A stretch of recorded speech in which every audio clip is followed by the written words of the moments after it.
If organizing your presentations takes too much time, you might not be asking the right questions. I know, that probably sounds like an oversimplification, but I think I can show you why it's so.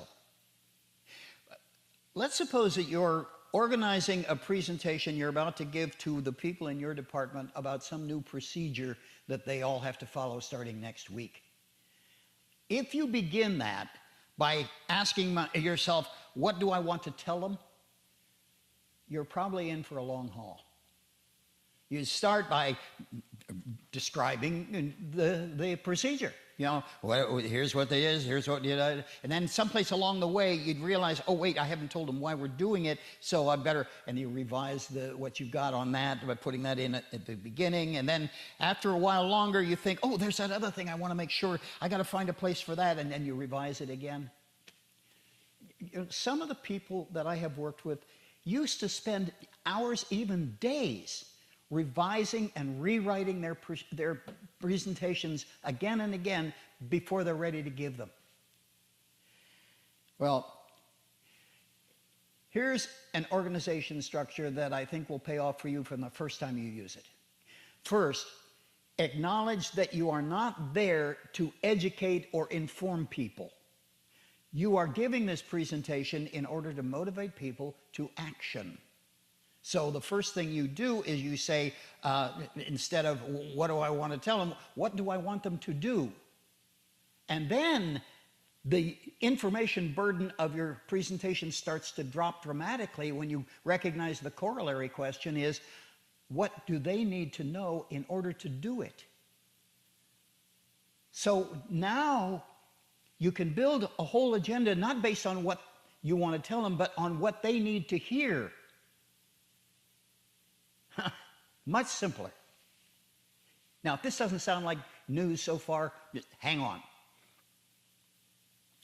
When you decide on the action you want to encourage, the first thing you do is you just kind of lean back in your chair and you stare at the ceiling for a second and you say, okay, what questions will they have about that topic?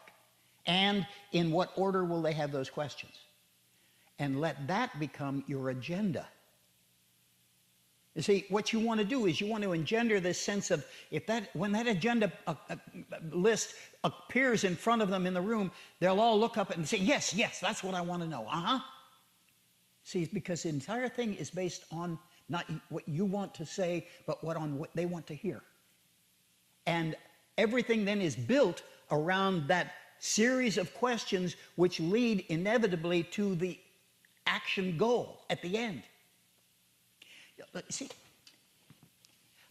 a strong, value-centered opening can grab their attention initially, but in order to hold their attention through the whole time that you have them with you in that room, build your content as a linear progression of related pieces, each with a topic, some data supporting that topic, and a conclusion, and how that conclusion leads logically to the next topic, onward and onward and onward until that inevitable conclusion at the end, the action. Now, this is a magic formula. This has been working for thousands and thousands of years, back when it was around those ancient campfires with heroes and villains and heroines and daring do. Our brains are wired for this. The structure of one idea leading logically and inevitably to that final conclusion. Yeah, I know, this is fact, and it's not fiction, but in all other respects, this is story. Yeah, I like to actually have a physical box that I build to help me as I work on a design of a presentation with a topic at the top, which might be one of their questions changed into topic format, and then the data that I'll need in order to support that, and then a conclusion based on that, leading logically and inevitably through the steps to that conclusion at the end. This helps me visualize the story. And the wonderful thing about stories It's not just that we love them and what we do. It's that they are so easily remembered.